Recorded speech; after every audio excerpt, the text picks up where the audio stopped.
제가 현재 저희 병원에서 그리고 한국의 대다수의 병원에서 실제로 쓰이고 있는 필러들을 가지고 나와 봤습니다. 여기에 나온 제품을 다 합치면 한국 시장의 90% 이상은 커버될 거예요. 그러니까 엄청나게 많이 쓰이는 제품들을 가지고 나왔어요. 얘네들이 전부 이제 수입 필러입니다. 수입 필러.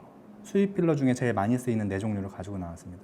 그래서 보면 부드럽게 한 부위를 이렇게 좀 또렷하게 오래 유지하고 싶다 하면 요거를 저는 주로 씁니다. 레스틀렌이라는 회사 제품을 주로 쓰고요.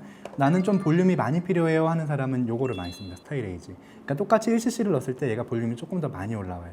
그러면 이 두 개가 어느 게 더 좋다? 이런 건 없어요. 그냥 특성에 맞는 거예요. 나는 티가 안 나고 싶어 하면 주로 이걸 쓰겠죠. 근데 시술을 한 경험이 있고 티도 나기 싫은데 이미 조금 높고 그리고 조금 눈높이가 높은 사람들은 저는 요거를 요새 많이 쓰고요. 이거는 재시술 하거나 아니면 예전에 지방 이식 경력이 있거나 실리콘이 들어가 있는 상태에서 그 위에서 조금 추가를 하고 싶거나 할 때 저는 요 벨로테로 볼륨이라는 걸 쓰는데요. 요거는 의사 선생님들도 처음 시작하신 원장님들 말고 많이 숙련된 원장님들 위주로 아마 쓰실 거예요. 그리고 이 중에 저는 개인적으로는 제일 손이 안 가는 게 주비던 필러인데 실제로는 얘가 시장 점유율 1위거든요. 근데 저는 얘를 왜 제일 많이 안 쓰냐 하면 얘만큼 부드럽지도 않고 얘만큼 많이 올라오지도 않아요. 그러니까 저는 좀 특성이 애매한 거죠. 제 손에는 이거는 그냥 의사 선생님들의 손에 맞게, 예를 들면 헤어 디자이너가 나는 이 브랜드의 가위가 좋아 하는 거랑 똑같은 거예요. 20대는 주로 이걸로 가고 나이가 많아질수록 저는 이걸로 가고 그리고 노멀하게는 이것도 많이 쓰고요. 하지만 이것도 좋다. 필러 시술 이후에 염증이 생기는 거 가끔 있거든요. 가끔, 아주 가끔 있는데 주로 수입 필러들이 그런 확률이 좀 떨어지긴 떨어집니다. 국산 필러보다는. 이건 제 개인적인 의견입니다. 제가 경험한 것에 따라서. 그래서 웬만하면 코필러는 수입으로 해라. 저는 그렇게 권유를 해드리고 싶어요. 국산 필러는 저희 병원에서 이 두 종류 말고도 이제 꽤 많이 쓰는데 가장 많이 쓰는 두 종류를 갖고 왔고요. 이 체움이라는 필러는 굉장히 하드한 걸로 유명해요. 그러니까 엄청 딱딱해요. 한마디로 말하면. 그래서 처음에 볼륨이 여기에 있는 모든 필러 중에 제일 많이 올라옵니다. 너무 하드해서 시간이 지나면 조금 러프한 느낌이 있어요. 약간 뭐라 그럴까? 이 필러들은 하고 나면 약간 이제 몽글몽글 조약돌처럼 딱 잡혀 있는데 얘는 약간 바위처럼 울퉁불퉁하게 잡혀 있는 경우가 많아요. 그래서 가격도 이게 훨씬 쌉니다. 근데 이것도 이제 선생님이 손에 익으면 그거 다 고려해서 해주시거든요, 시술을. 하지만 선생님의 실력이 똑같다면 이 필러를 쓰는 게 좋을까요? 이 필러를 쓰는 게 좋을까요? 모양은 당연히 수입 필러를 쓰는 게 나중에는 시간이 6개월 이상 지나면 이쪽에서 좋게 돼 있어요. 그래서 제가 수입 필러를 권하는 거고, 그래서 제가 국산 필러를 말씀드릴 때는 얘네는 6개월 갑니다 라고 말씀드리고요.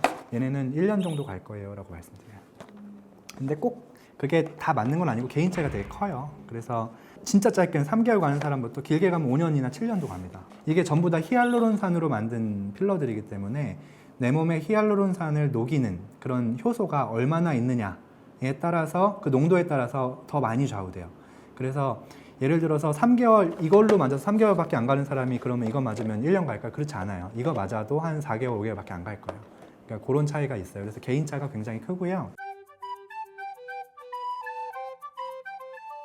뭐 해주세요 하면 제가 얼굴 모양을 보고 결정합니다. 그거는 저의 디자인이 들어가는 거죠. 그래서 이 사람은 코가 좀 낮으니까 좀 높여줄까 하는데 저는 이렇게 물어봐요. 예쁘면 조금 티가 나도 좋으세요? 이렇게 첫 번째. 아니면 나는 완전 자연스러운 게 좋으세요? 라고 물어봐요. 그래서 수입 필러를 할 때 제 손에 맞는 것들을 주로 저도 손에 가게 돼 있으니까 티가 나도 예쁜 게 좋아요 하면 저는 스타일에이지를 쓰고요. 나는 자연스러운 게 좋아요 하면 레스틀렌이나 아니면 요 벨로테로의 볼륨이라는 제품을 개인적으로 쓰고 있습니다. 그런데 저는 예전에 주비덤이 했는데 주비덤이 좋았어요 하면 또 주비덤을 쓰기도 하고요. 그리고 국산 필러는 대부분 이 제품을 씁니다. 체움 프리미엄. 근데 이거는 제 손에 맞는 제품이니까 쓰는 거지 이게 특별히 뭐 엄청나게 좋다거나 다른 국산 필러에 비해서 우위가 있다는 거나 이런 건 아니에요. 그리고 이제 개인적인 의견인데 그러니까 영구적으로 잔류하는 거는 실이든 필러든 좋지 않아요. 왜냐하면 영구적인 필러를 넣어도 5년 정도 지나면 반드시 그 자리에 있지 않고 움직이거든요. 그러면 예를 들어 영구적인 필러를 콧대에 넣었는데 필러가 옆으로 퍼졌다거나 아니면 한쪽으로 삐뚤어졌다거나 할 때는 방법이 없어요. 그럴 때는 이렇게 째고 그거를 긁어내든지 해야 되는데 그러면 반드시 흉터가 남아요. 그래서 필러는 아직까지는 히알루론산 필러를 쓰시는 게 정답이고요. 너무 그런 경우를 많이 봤거든요. 안타까운 경우를. 그런 경우는 정말 전신 마취하고 째서 그거를 긁어내든지 해야 되는데 그러면 흉터가 또 남아요, 얼굴에. 오래 남는다는 이유로 더 비싸게 팔리는데요. 저는 개인적으로 굉장히 안 좋다고 생각합니다. 오늘 제가 알려드린 내용이 마음에 드셨으면 구독, 좋아요, 알림 눌러주세요.